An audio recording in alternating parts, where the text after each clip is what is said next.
Hi everyone.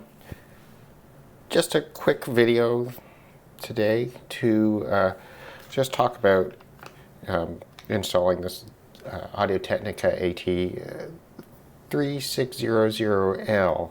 This has become pretty well the standard low-end moving magnet cartridge that people use. I've got one actually on one turntable here, which is a stereo turntable from the late 50s, and I do have, a 1958 Shure for it, which is actually worth some money. But this has a lot of the characteristics of a lot of that sort of late 60s, early 70s. Late 50s, early 60s sound. It's got a conical stylus. It's a as opposed to an elliptical stylus and all that. So it's got a lot of that kind of vintage sound. It's a pretty balanced thing. And they're, 25 bucks, right? So this is going to be a replacement for this really quite old Grado. I can't remember the model number, but this dates from the mid-80s. This is going on a dual turntable. And what I really wanted to show you was this sled for the dual turntable. Let me open this up. This is actually kind of clever. These things are fairly expensive to get, so if you've got one, don't lose it.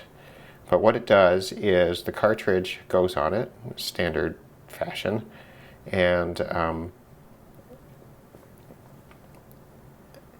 then it's got a series of small gold contacts back here. And the small gold contacts then hook to the underside of the arm. Now there were cartridges made with this sort of mounting system that Dual made, or the Dual had made for them. I don't think Dual ever made cartridges.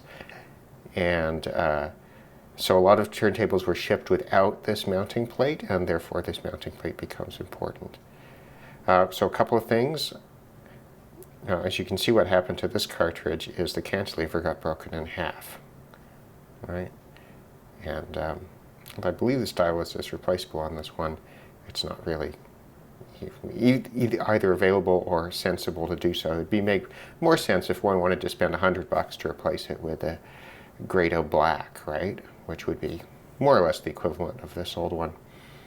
So what I'm going to do is I'm going to mount this Audio-Technica cartridge on, and that's straightforward enough. Here, I'll zoom back out a bit, and we'll open up this little, undo the tape off camera.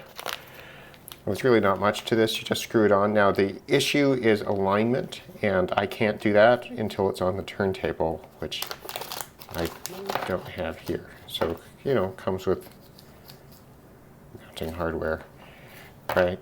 So what I will try to do is I will mount it more or less where I think the stylus goes on here. It's quite a bit lighter than the Dual, than the Grado, so we'll need to possibly adjust the turntable. So the only issues when putting something like this on is the geometry of the cartridge. So the needle needs to be at the right length relative to the arm length and the size of the cartridge and all that sort of thing. Now you can adjust that on the turntable with a protractor, which essentially goes in place for the record. You can find some that you can print out on a laser printer. You can order one for a few dollars. The other issue is, so the two issues, you've got to get it aligned this way, and you've got to get it aligned in and out properly. For the moment, I'm just going to sort of try to do it by eye, and it should be okay. The other issue with these sorts of things are anti-skating, where the anti-skating adjustment should be. I have no idea what that's going to be for this cartridge. Since it's a round stylus, it's a little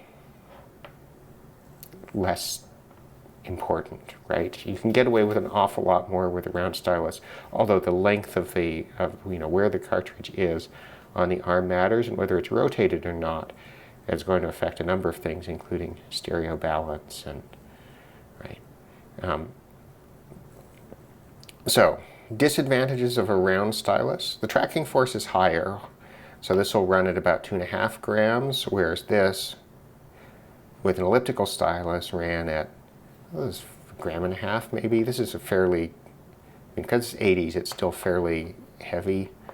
Now, of course, that doesn't really matter because the surface contact area of a conical stylus as opposed to an elliptical stylus is much higher. So even though it's pushing down, you know, a gram more than you would expect for an elliptical stylus, that doesn't matter because it's spread out over the record. So it won't wear your record out even if it's got, I'm just looking at the specs here, even if you put, you know, 2.5 to 3 grams, but it seems to run very nicely at 2.5 grams. So it's a little bit less sensitive to sort of surface noise and that sort of thing. So in that sense, it's better. The downside is its high frequency response is going to be a lot worse than an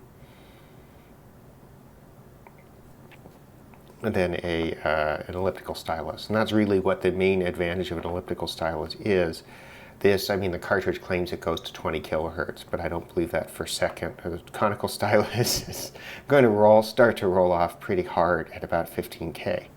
Now, since I'm a guy over 50, I don't really hear much above 15K, so it doesn't matter to me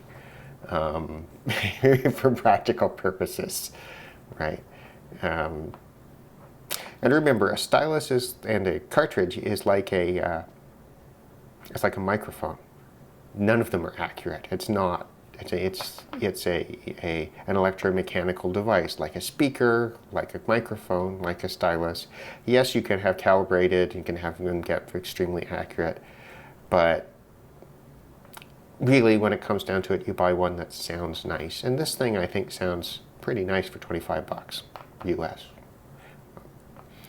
So all that's involved here is to figure out what the length is going to look like, you know, about approximately where this is going to screw in. I actually looked, like, stylus here is still protected, and we will leave that on until it's installed. It's going to have to be installed forward. The original stylus on here went to about there, right? So, you know, for the first, doing this off the turntable, so this is going to be installed actually at about the same spot. Yeah, really about the same spot on here as the one that's on there. So I'll shut this off for a moment. I'll put this in place, and you can see what it looks like on the slide. Oh, I should say, when you do this, the one thing you do want to keep in track of is make sure that you've got all the little wires hooked onto the appropriate terminals on the back of the cartridge. The colors are standardized, but I can't remember them, so I just go by how the cartridge is labeled and how the cartridge is labeled. You can get some interesting effects if you get them out of phase. And it can sound fairly odd because the phase relationship is already reversed on a stereo cartridge, so you can get some interesting spatial effects by screwing it up. So I'll be back in just a moment.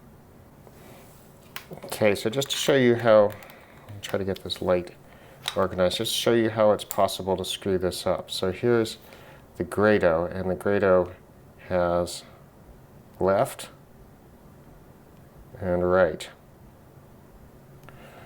Right? And here's left and right, plus minus. So that's what you got to check when you put these on. And just to add, you'll notice that the top here is ground and hot.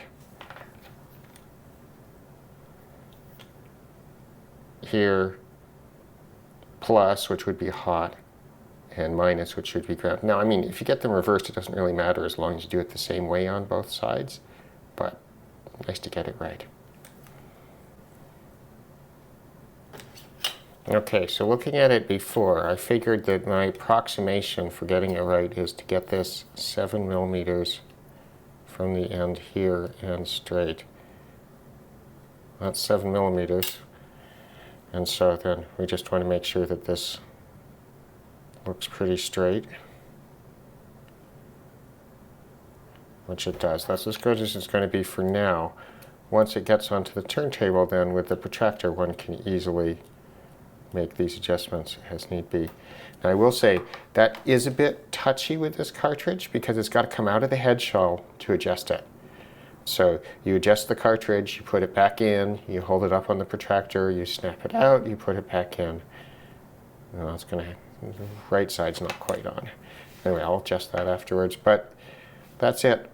So that it gets it, and so this snaps into the head shell, and the lifting arm snaps into place, and then there's a set screw that holds that. And that sort of precariously attaches a standard cartridge to a dual turntable of that era. Anyway, I hope you like this little diversion into installing an inexpensive cartridge on 1980s carrier for a dual turntable. Thanks.